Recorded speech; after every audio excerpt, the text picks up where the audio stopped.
Welcome everyone to the How Podcast, where we bring together individuals from various backgrounds who have captivating stories to tell. Our goal is to share diverse perspectives and experiences to inspire positive change in the world.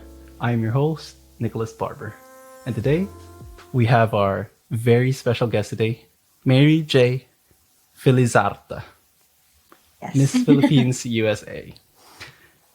She is a true exemplar of unwavering dedication and a commitment to community service. Hailing from Cary, North Carolina, Mary Jae has achieved extraordinary academic success, culminating in her graduation as valedictorian and Summa Cum Laude from North Carolina State University in December 2022. Her journey includes a degree in human biology and a bright future in medical school. But Mary Jae's story goes beyond academics. She is the embodiment of the importance of community involvement and promoting Filipino culture. Her remarkable journey as Miss Philippines USA 2023 isn't merely just a title. It's a platform she utilizes to empower marginalized populations.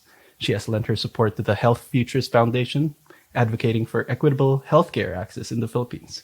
Mary Jae's passion for promoting Filipino culture is a thread that runs through her life, from volunteering with children in Sitio Alaska, one of the Philippines' biggest slums, to representing the Filipino community. She is a tireless advocate. Her dedication, empathy, and commitment to healthcare equity makes her a beacon of hope and inspiration to all. Join us as we delve into Mary Jae's story, her mission to make a difference, and her aspirations to build a brighter future for the medically underserved. In this episode, we celebrate her remarkable journey of academic achievement, community involvement, and the unyielding pursuit for a better world. Thank you. Welcome to our show. Oh my God, like so much has happened, just in your life, and the culmination of all this hard work and all this preparation has brought you here. And for our guests who don't really know you, let's start at the beginning. Mary Jae, I've brought up a lot, but where does it start? Like, where were you born, and when did this dream start? Yeah, so I was born and raised here in North Carolina. I was born in a town called Durham, but I moved to Cary when I was 8, and I've never left. It's a pretty small area. It's very safe and quiet. And I grew up in a traditional Filipino household. Both my parents are first-generation Filipino immigrants. They came here when they were just 21 and 23. They barely knew the English language, and they didn't have much money to their name, but they made a life for themselves as nurses. So growing up, I always had that symbol of perseverance and work ethic. And I think just seeing that in my daily life has set me up to be the person I am today. I went to school here. I went to university here, and now I'm currently applying to medical school.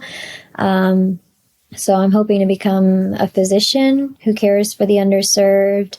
I've had experience in the Philippines because I took a gap year there before college, working with the children living in one of the biggest slums in Cebu City.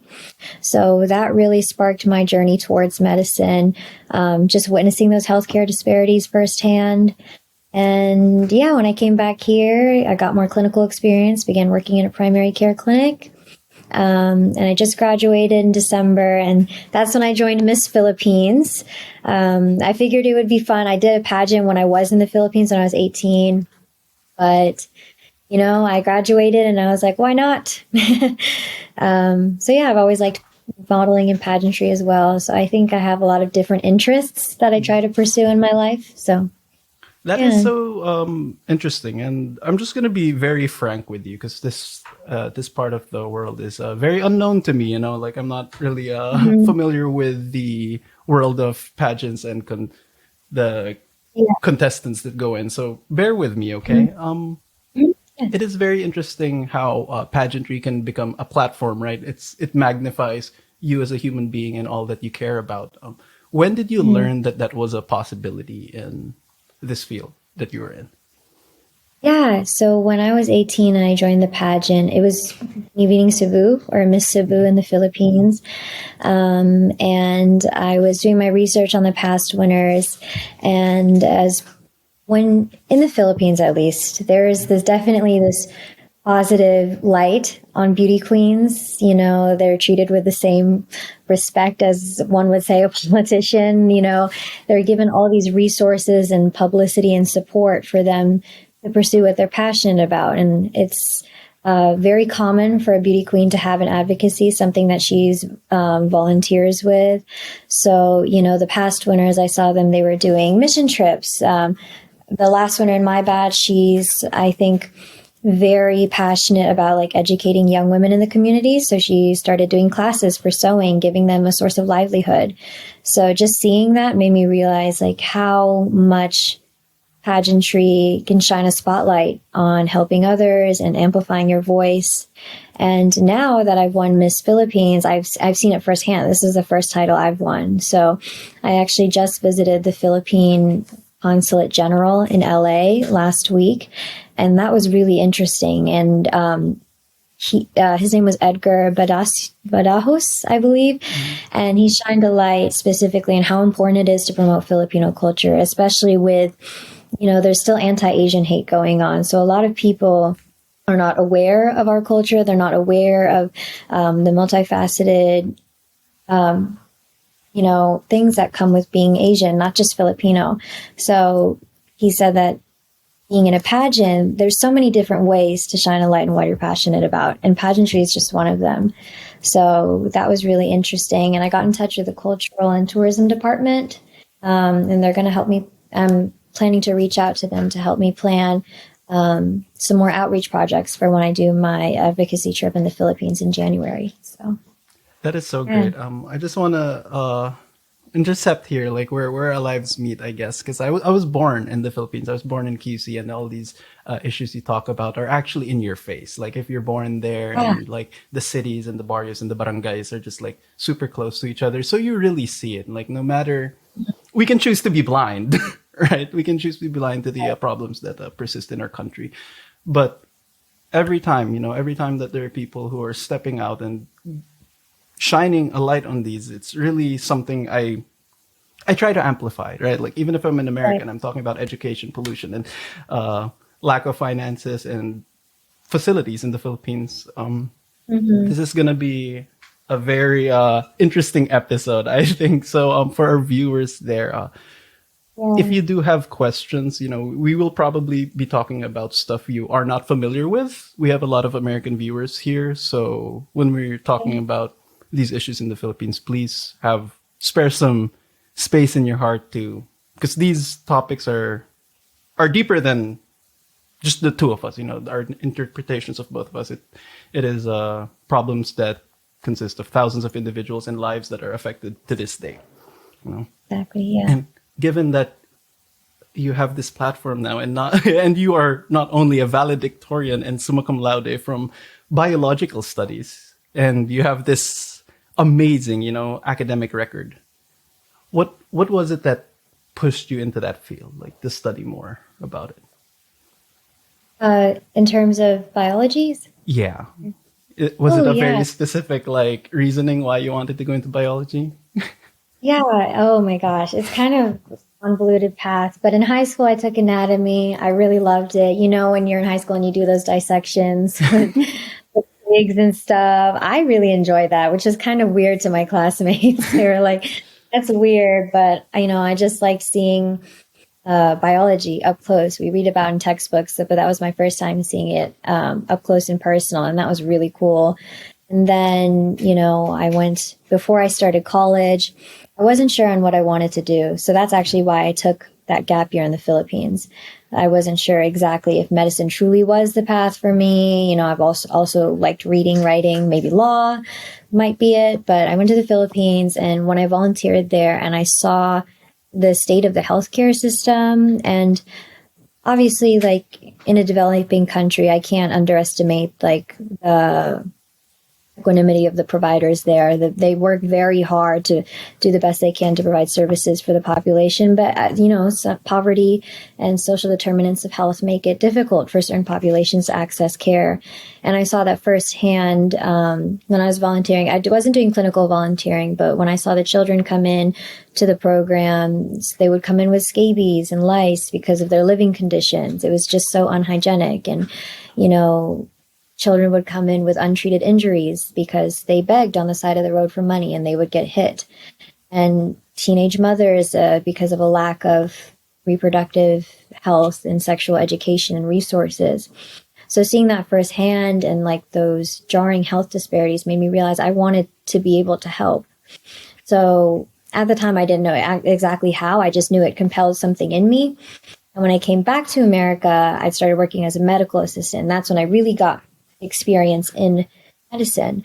And that made me realize that was how I wanted to help. I wanted to be able to use knowledge to help people live a better life. I remember feeling so excited when I could tell a patient what, a certain lab value meant, what their hemoglobin A1C level meant. They were in the pre-diabetic range and what they could do to counteract that. And I was like, this is cool. Like, able to understand what this number means and how like they can change their life around that. And it was just, I want to be able to learn more. I know medicine is not an easy journey. It's going to be years and a long road ahead, but I think it's a calling, and I think that is how I want to help those kinds of populations. So yeah, I don't know. It's so, like, you live such an interesting life because you've managed such a demanding academic career while also having community as your heart and your stepping stone moving forward, And then you mix modeling into it. How do you balance these diverse interests and responsibilities, I guess, right?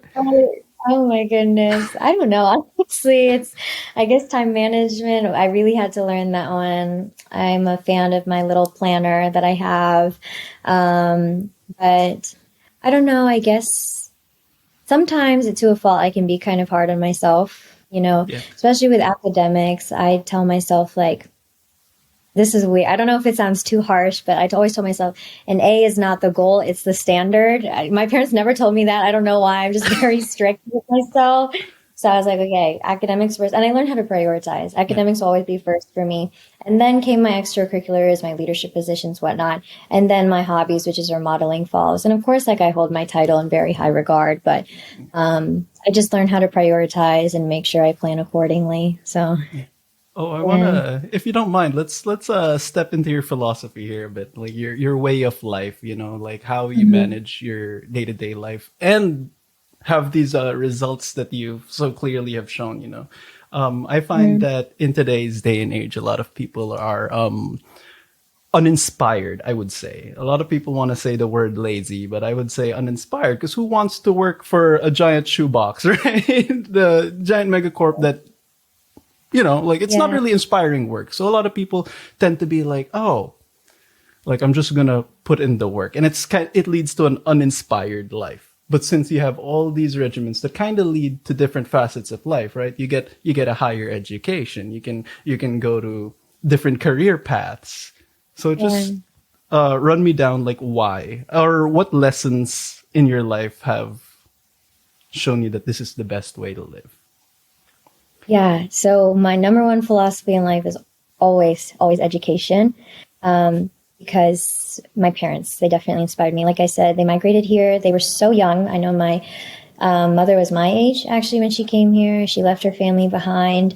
And they sacrificed a lot for me and my brother. They worked so hard overtime as nurses, and they were mistreated, because they were immigrants. My dad had difficulty speaking the language. So I saw it firsthand. There would always be some kind of prejudice towards them by people. And yet they still worked so hard to give me and my brother everything they never had. They enrolled me in gymnastics, violin, piano, growing up, even though we did have some difficulty affording it because it was a lot. Those lessons do pile up. But, when you're a kid, you take that for granted. But when I went to college, I saw how hard they worked. My mom actually... she told me that not told me, but I saw like she actually slept in her van as a travel nurse to save on housing costs, just so she could save and help me afford college. And I'll forever be grateful for that. And that was really my wake up call. When I would only see her every other month or so because she would be off traveling, and I would help her unload the van. And just seeing where she lived and how she was living, that really broke my heart. And seeing how hard she was working to give me the life that she never had, And so that's when I was like, okay, A is not the goal. It is the standard. If my mother is doing this for me, I can sacrifice my nights of sleep. I can sacrifice my social life, to set myself up for success. They didn't do this for nothing, like they gave me everything they could, and I'm going to make the best with every single opportunity I have. So I think that transcended into other parts of my life, not just with academics, but the modeling thing too. I'm short. I'm only 5'2". She's 5'2", but I still but she feels 6'5". No, it's great. Yeah, no, it's I'm a short girl. It's hard out here for modeling and stuff. But at the end of the day, I've learned that the only person I'll take no from is, I won't tell myself no before I give someone else to tell me a reason no. So I'll take any chance I can take. I won't deny myself that opportunity just because I'm scared. So yeah, my parents and seeing how hard they worked for me was definitely the driving force behind why I am the way I am and why I work so hard to achieve my goals. So beautiful. Yeah. That's great. Another follow-up question there, given that your family kind of had that kind of look on life, how did that affect your view on community growing up in America? So the Filipinos are very family and community oriented. So kind of seeing that growing up, it was hard for them to make friends since they were here all alone. But I saw how much their family supported them, even across the world. We would always do phone calls and whatnot. And even as nurses, with that job comes a heart for community service and caring for others. So just seeing that example in my parents, they really did emphasize the importance of camaraderie and compassion within my community. And I think that really did affect me growing up. So yeah, I talk about my parents a lot, but they really did influence me. So wow, that's beautiful to see. I feel like you carry the best traits, right? And you're moving forward with those every day. That's what it feels like over here. Another quick question before we move on. Could you share some stories from your volunteer work in the Philippines, especially with the children from Sitio Alaska? And then how did that experience influence your sense of community involvement? Right. So you're here in America, and then now you go back to the Philippines and you see how it is in another part of the world. Yeah. Oh my goodness. You grew up there, so you know what life is like. But for someone like me that grew up here in little old Cary, North Carolina, it's a relatively affluent town. You go there and it was such a culture shock. I've never seen a slum like that before. I'd never seen children begging on the side of the road, stray dogs everywhere. And not to undermine the Philippines, because we do have such a strong sense of community and the people are so kind, but it really was so difficult seeing that for the first time. But yeah, so growing up in America, I'd always heard stories about what life was like in the Philippines through my parents, but it wasn't until I saw it firsthand that I realized how true and how painful the impact of poverty really was. I'd never seen it before. So I volunteered with an organization called Atang Gugma along sa Kabataan. Excuse my Bisaya, but it means Our Love is for the Youth. And it was called AGAC, abbreviated. So it was a religious foundation, and basically it was just a safe space for the children living in that slum, Sitio Alaska, in Barangay Mambaling, to go to every night. Because we would offer a daily meal each night. We would serve 20, 40 kids. On big holidays, it would be 80 children even. We would offer tutoring services to the students. I was the only volunteer that grew up speaking English, so I was able to teach the young children how to read. We would help pack their school lunches, give them their daily vitamins. And on Sundays, we would take them to church and host sponsors, because sometimes people would want to come in, give money for their scholarships, provide food and toys. So we would facilitate that for the children. We would host livelihood programs for the parents. I remember one time, I think we taught them how to make laundry detergent, helping them survive. And then we would also just take those children on field trips. We took them to a water park one time.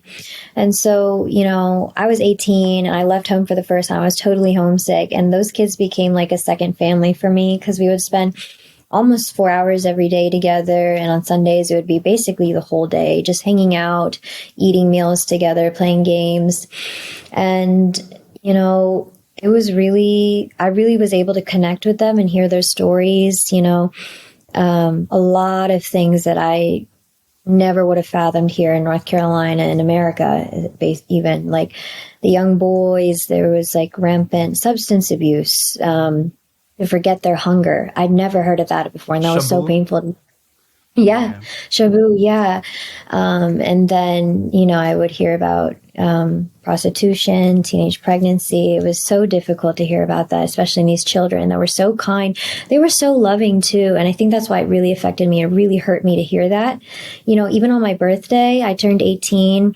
I was only volunteering there for about 2 months, and they made me a cake with like no frosting and a single candle, like no resources or anything, but they still went out of their way to make me feel loved and special on my birthday. And there was a little girl named Princess, and I think my relationship with her really taught me a lot about life because we became really close. They called her MJ Gamai, little MJ, and me Princess Daco, big princess, because we were so alike. We're very girly. We love fashion clothes, and she was very gifted at gymnastics. I used to do gymnastics growing up, and I taught her a dance routine for the community talent show, and she still performs it for sponsor visits. So that's really nice to see that she's still able to do that. But that made me realize, like, I could have been in their shoes so easily. Like, my mom grew up in a town not too far from their neighborhood. And seeing how similar me and Princess were, like, I could have very well easily been her. Like, it's just, I'm just blessed and privileged enough to live the life I do. And volunteering with those kids taught me true compassion and like the shared interconnectedness of humanity.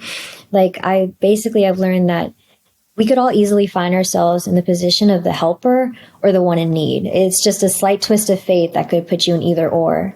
So that's why it made me realize, like, no matter what I do, it's just, you should always extend a helping hand to others if you have the privilege to help, because you could easily be in that other position. I could have easily been Princess, and she could have easily been me where I am today. It's just, so they really taught me how to be a lot more understanding of other situations and just more cognizant of where I am in my life and how privileged I am, and how I should utilize that to the fullest extent to help those that need it. So That's very well said, and I thank you. I thank you for continuously doing the work every day, and carrying that burden, because it is a heavy thing to carry, right? Like my mother always told me that we are living on the shoulders of giants, right? Every time, like, no, especially what our country came from, our people have come from, our history, and everything that we have now is based upon the people who were in the past. So right. you putting that on your shoulders, and a lot of people are like, I gotta pay rent, right? A lot of people are just thinking in times like this, like, I gotta worry about me. So you putting out that energy, you putting out that camaraderie, that family. I'm sure you've become ate to so many young ones, so many people, so much of the youth look up to you, so thank you again for that. Thank you. I just want to go in with you being an aspiring physician. What is your motivation to work towards equitable access to quality healthcare in the Philippines? Yeah, definitely the things that I saw, there were so many preventable things and disease. There were so many preventable conditions and diseases that people had suffered from or even died from just because lack of access to that care. My own cousin was actually adopted into my family by my aunt because his mother was a resident of that same slum, and she had died from preventable and treatable pneumonia. And, here in America, that's something we can treat. My mother was actually just diagnosed with pneumonia like last year, and she's fine. And that was a death sentence because, it was hard to access that care. And I had my own experience. I actually was bitten by a stray dog there. I tried to pet it, and my family got scared, and they took me to the Cebu City Public Health Center, and I got my rabies shot there. And that's when I saw the really big contrast between medicine, the healthcare system here in America and there in a developing country. And obviously America is not that great at all compared to other developed countries. Our healthcare outcomes are much worse. Yeah, we got to pay $600 for insulin here. Yes.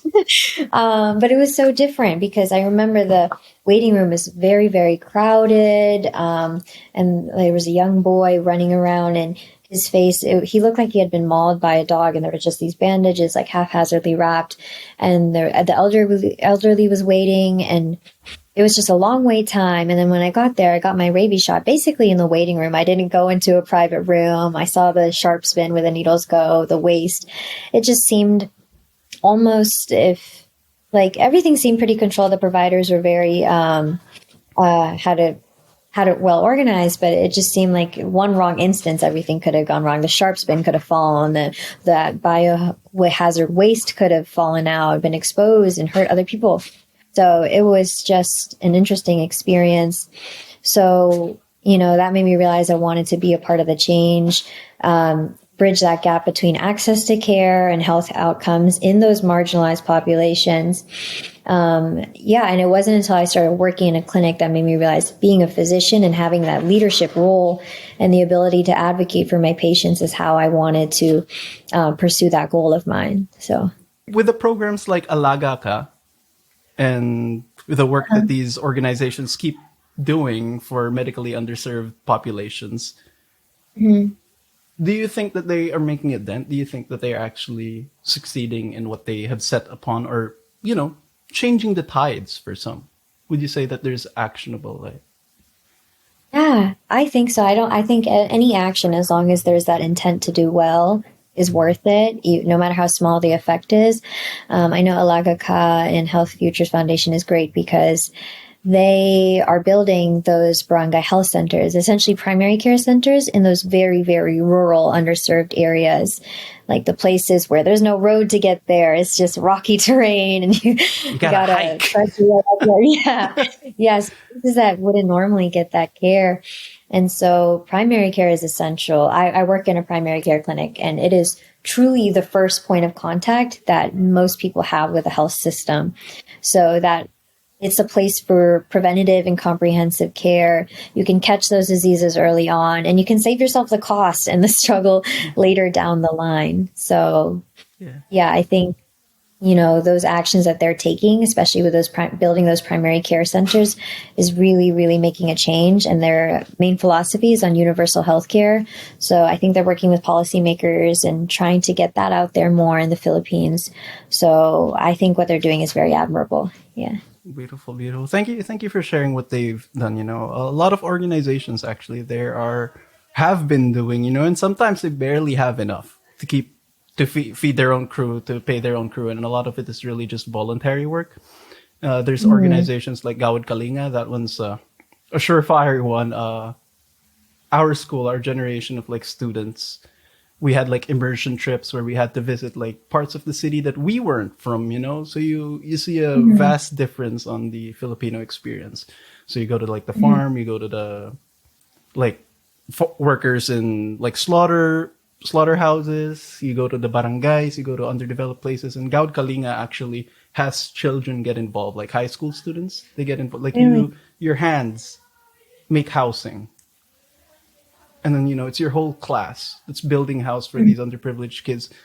And that's just something that's work you can do with your hands. And I think that the teachings of that, getting kids involved at a young age, just increases the ability for that individual to help. If you are teaching them, no matter, for example, for you, if you've been aware of those issues around, and now you're thinking about your future tied to these children that you can help. So I think it's really great. I'm for immersion. Go somewhere where it's not your neighborhood, see how people live, and then it just broadens your world. That's what the show is about, So I love that. And something we're also going to be talking about here is how you keep promoting Filipino culture. You have this passion for promoting Filipino culture. I'm going to repeat that. Yeah. How do you incorporate your cultural identity in your advocacy work and your life in the US? Because that's a bit let's talk about that. Yeah. Oh my gosh. I don't know. I'm just so happy to be Filipino. I love it. The community, the food, it's the culture. It's great. So being here, I grew up in a predominantly white area, so there wasn't too much Filipino representation. And my first foray into that community was my gap year in the Philippines, essentially. So when I came back here, I found out there was a Filipino student organization at my campus. And so that was nice to be around Filipino Americans, people that grew up here, that share the same culture as me. And so I joined that when I was in college. I was the first year representative my freshman year, and then I ended up being their philanthropy chair my second year. So that's when I started doing work with that organization, connecting it with AGAC back in the Philippines. So I remember doing a bake sale to raise some scholarship funds for those kids. And then we did a balikbayan box drive. In collaboration with the Asian sorority on campus. I know that's a thing, but I was involved with that as well. And so we donated hygiene supplies, school supplies to those kids at the height of the pandemic. So those kids really affected me, and just my life there for that year really affected me, that when I came back to America, I was trying to find ways to connect my life here with this Filipino American community back to the Filipino community back home. So yeah, that was just getting involved with a Filipino organization there. And then, joining Miss Philippines was a big one for being able to promote Filipino culture as well. I didn't even know there was that pageant here for Filipino American women, but that was really awesome. Just getting involved with that was nice. And it's just been so great seeing Filipinos in different avenues, not just, healthcare, community service, but in fashion and modeling, photography, those creative venues. It's been really cool. I got to go to Paris Fashion Week, LA Fashion Week to walk for Filipino designers, Carl Andrada, Gina Moore, and they were involved with the pageant. So just being able to work with them and wearing their works of art has been awesome. There was a Philippine Expo last week for the Miss Philippines org, and there was a designer there named Mel Laguera, and each of her pieces had traditional meaning behind it from the Philippines. I think there was some from like the Bukidnon from the South. It was very interesting, and I loved it. And then, I don't know, it's just been really cool being involved in my community in that way, not just service, but through something fun like fashion and modeling and and there's like authenticity, right? The fashion is tied to authenticity. Like you said, there are regional fashion statements there, which I think is very important, because sometimes we get like so mellowed out, like we're just like put into this melting pot and like, oh, this is Filipino culture. But no, we have like thousands of languages and dialects. We have you can cook adobo like 1,000 different ways. Yeah. So it is crazy. And I didn't know they went that deep, actually. So let's talk about that a little bit more. So when you go into this pageant, you're connected to a lot more different, let's say they're Latino, like different countries as well, their fashion statements, or is it just Philippines? Like, are you just... It's been mainly Filipinos, but I've been able to connect with other designers. I think Alejandro Santiago is part of the Hispanic community in California, LA area. But yeah, mainly Filipinos for the most part. It's probably so much more than the average Filipino seeing, actually. Like, even more than Do you find that how was the journey to where you were, like starting as a contestant to where you were? Could you go through that? Oh my god. That's Oh my gosh. Pageantry it can be a lot, oh my goodness, but it was fun. I loved it. So I'm out of state. I'm from North Carolina, and the pageant was mainly in California. So I had to do quite a bit of traveling. But I was a contestant, and I was so nervous about it because it was my first time joining since 2018. And I tripped on stage in 2018 during coronation night, and I was so embarrassed. So I went into this pageant, and I was like, okay, I'm going to learn from my mistakes. I'm going to practice my walk every night, going to read the news every night, going to read books every night, focus on my communication, presentation, all of that. And I think that really set me up for success with the pageant. I kind of viewed it like how I do school, where I was like, okay, as long as I put in the work and do my research and work hard, like I can get to where I want to be. And I knew that I wanted one of the crowns. So yeah, that was a fun experience. So I loved it. Would you say it's like 7 years? You have 7 years experience? That would roughly be 7 years. I don't think so. Not with pageants. not with Just pageants. yeah, the first one was uh, just a couple months Just in a couple months. 2018, and then this one was also just a few months. So I guess less than a Less than a year. year. But the Mhm. learning must have been like insane. Like you've learned Yeah, so much in yeah. those few amounts of months. And then one thing I Mhm. want to ask is like if someone, because I know a lot of women, right, and a lot of girls too, who are like, oh, you guys are inspirations, right? You guys are local heroes, like global heroes. In each pageant, there's just like the inspiration that I see. As a guy, who's like kind of not like really into pageants, but I had friends who were Mhm. like, oh my god. So I can see the effect that these pageants have on the younger generations and what people actually want to do. Because if you think about it, like some guys couldn't get away with what women in pageants say, right? Like what you want for the world and stuff like that. And like in the male experience, it's like, oh, I want world peace this way, and then suddenly it's like we don't get. It's harder for us, I guess, to like say our aspirations and hope for the world. And you guys get like this amazing platform to inspire Mhm. and to connect people. Mhm. What would your tips be for someone starting out? Like someone who is just interested, like coming from your mouth itself, right? I think the first thing I would think about tell them is not to compare yourself with others. I know it is so easy because it's literally called a beauty pageant. It's easy to get caught up in the superficial aspect of it and seeing others and comparing yourself to them, how they're progressing. But once I focused on my progress and focusing on my journey specifically every day, thinking about what I could do better, that's when things really started to change for me. The only time I would focus on the other contestants is when we were just talking, making friendships. I never viewed anyone as competition, really. I viewed it as competition with myself because I'm the type of person where if other people get involved in my head, I get stressed out. So I would tell people to focus on yourself, don't compare. And another thing is to always be prepared, always do your research, read up. A beauty queen title is not just about looks and these fancy words. Your actions have to match up with what you're saying. If you want to be a role model for younger girls, you have to take the steps to show that in your character, what you're involved in, and how you act. It's not just all talk. So just being prepared, doing your research, and just having good character, supporting your fellow girls. So, yeah. How do you think you'd react or how do you think the experience would have been for you if you weren't coronated? Like, would you have looked Oh, at this like it was such an experience? Because you can only win, right? After like going through that experience, like uh, you've learned so much, you've traveled. I think yeah. all of you contestants are winners, right? And I just wanted to Yeah. understand how it's like winning. How do you see like the other contestants and the future? Because it's always going, right? Like you guys always Yeah. gotta like be on your toes, be sharp.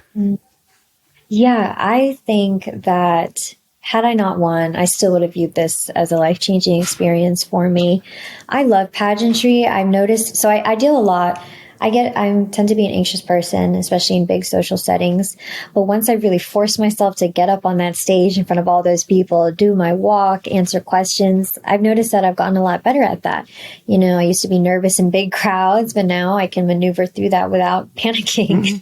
So it's done a lot for my self-esteem and confidence. So either way, it's been a great experience for me and my personal growth because just getting up on that stage, even signing up for that pageant, that's already a win in itself. A lot of people would not want to put themselves in the public eye like that and be on stage in front of people. So that's an admirable feat, in my opinion. Are there? I know the list is probably long, but could you name two pageant contestants who have inspired you on your journey? Oh, yeah. So one of them would definitely be my close friend Heather. She's Miss Photogenic and Earth Baby brand ambassador. So I saw how hard she worked, and I love that how involved and supportive her whole family was. And she remained so kind throughout the pageant. I just think she's one of the most sweetest, genuine people I know, and truly supportive. I think she's the kind of person you can always count on. Always. So I think her character really inspires me. And I think another person that would inspire me, I think, would be Aubrey. She was a candidate, and I think she was among the oldest of us. She was 25, and I remember she had a big girl job. She was already working corporate, whatnot, and she was balancing that with the pageant. A lot of us were still students, and yeah, some of us had jobs. I remember she would be in our hotel room doing work while also doing this pageant. So I thought that was really cool, managing both. So there you go. Oh my gosh, wow! And you've mentioned of your dream of becoming a doctor, right? How do you see this dream aligning with your passion for advocacy and community service moving forward? Yeah, so with being a doctor, I think to be a doctor is to be a public servant. You can't go into this for the money because, let's be honest, I'm not going to be seeing that money till I'm probably 40. And I'll be in student loans, and it's a huge undertaking. It's a lot of school and a lot of money. So there's a big sacrifice involved. And I always say medicine is not just a career, it's a calling, because you spend all this time learning all this knowledge that could be used to better so many people's lives. So the job itself is already a service to your community. By learning that knowledge, you can help others and live their best life. And it's the most intimate way you can care for someone, through their health. So I think for me, medicine was just a natural calling for me. And I'm excited to see where it leads. Best wishes, best wishes on your life moving forward, this adventure. You have done so much, you have given back so much. I wish you nothing but the best. Thank you. I just want to follow up. In your advocacy and academic pursuits, you emphasize health as a foundation of societal progress. Can you explain for some people? Yeah. So the way I think about it is, when we think about poverty, we always want to say that education is the right answer. And it is, if you give people the tools for education, they can get a good job and set themselves up. But I think it's like Maslow's hierarchy of needs. The very bottom is your physiological needs. You need your health, and all those chronic diseases rampant in those slum areas, those highly populated urbanized areas, diabetes, COPD, tuberculosis, things that could kill you if you don't have access to resources. You need to have proper health in order to level up and focus on your education. That's really the foundation of it all. So I think that's why it's so important, and making sure that those populations that don't usually get that care receive it, because they deserve it just like anyone else. So Thank you for bringing up Maslow's hierarchy of needs, by the way. Yeah. That's something, I'm like, it's not proven, but come on, guys, let's think about this rationally, right? Like, it just makes sense. But yeah, I really do believe in that. I really think that, people like you and a lot of other doctors and other people are really fighting for that every day. And I just want us to want people to know who are watching this, to try and focus on those. Like, most of the time, these people are like over encumbered with the amount of work that is done, and then the amount of pay they are getting back in order to function doing that while having their 9 to 5, So if you know a doctor, if you know anyone, please, guys, say hi and ask them, like, how can we help? If you're looking to help the community, ask them, approach them. Where can I help? Where can I put my hours? Where can I put my, if you're a videographer, or if you're a doctor or a nurse, like there's ways you can help good causes. And as our episode comes to an end, Mary J, I just want to have this chance to change perspectives, I guess. Maybe mine, maybe yours, maybe the viewers. And we touched base on how the Philippines is a developing country. And some people will actually, to this day, call it a third world country, right? And then the paradigm shift I'm looking to have here is to rebrand it as an overexploited country. Because no matter what we do in the Philippines, as Filipinos abroad and locally, we are up against a system that relies on exploitation, sad to say, right? So Mm-hmm. I think a lot of the solutions there actually is to stop exploiting our blood, to stop exploiting our people, right? Because when you say third world country or developing country, like we've been developing, like historically we were actually like top of Asia.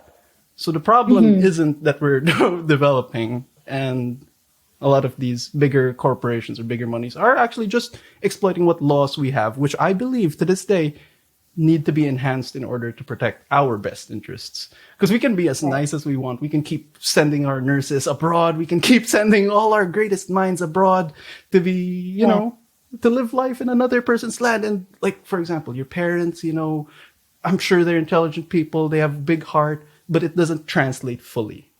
Right, like, because you need to learn the language, you need to throw yourself. Even me, like, I migrated here 10 years ago, and there's like you need to become a different person in order. Like the English I'm speaking now is like very different than the English I came here with. So, what do you feel about that? Like rebranding it as rather than a developing country or a third world country, as an overexploited country. It's not the sexiest tag. It's not a sexy tag for a country to hold, but I think reframing it in that mind, we then look at certain issues or problems differently. So, what do you think about that? Definitely. I think, maybe I was insensitive with my use of developing country, because I think you're right about that. It's when we say that term, it almost places a blame on the individual level. It's almost saying like we are at fault for the things that our country is going through. It's just like in healthcare too. I was just listening to a podcast where we often put blame on patients. Why did they let themselves get that way? Why did they gain so much weight? But we tend to underestimate the structural determinants at play. There's a greater society and greater things at hand that work against it that, we shouldn't overlook and underestimate. And we should definitely think about those aspects too. In the Philippines, I know politics is a big thing, and resources are exploited too. It's just like with other countries struggling with the same issues. Places that are very rich in natural resources that have been colonized, exploited since the beginning of time. So there's other things that we have to think about. So I definitely agree with saying that we are definitely an overexploited nation. And so the problem at hand is definitely bigger than at the individual level. I will say that for sure. Yeah. Well, yeah.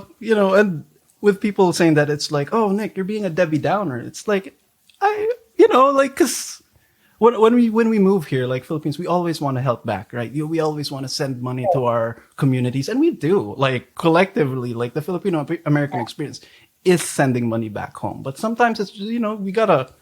Right. It's like a Band-Aid solution. Yeah, and it takes so much from you, right? Like it's like you're always worrying about everyone, and it kind of slows you down from maximizing those goals. Because, given that if Filipinos did have a lot more money, they would send a lot more money. But the fact that we need to like deal with increased rent prices, increased like food prices here, and then we got to send back to our families who are going through the same thing too, and it becomes hard for us to collectively save, because that's the thing too in America, right? Like when we were touching base on uninspired people, because the jobs here are not like the most inspirational jobs. Same thing can be said back there, but kind of heavier, because then you're like, oh, I gotta work for this in order for my family to rise up, for my nephew to go to school, for my kids to have a better life than I do. So I think nipping it in the bud and figuring out those solutions are definitely a move forward for our country. So, if you are someone who has Filipino friends or is Filipino, and let's kind of go through that thought experiment, I guess. Like, are we an overexploited country?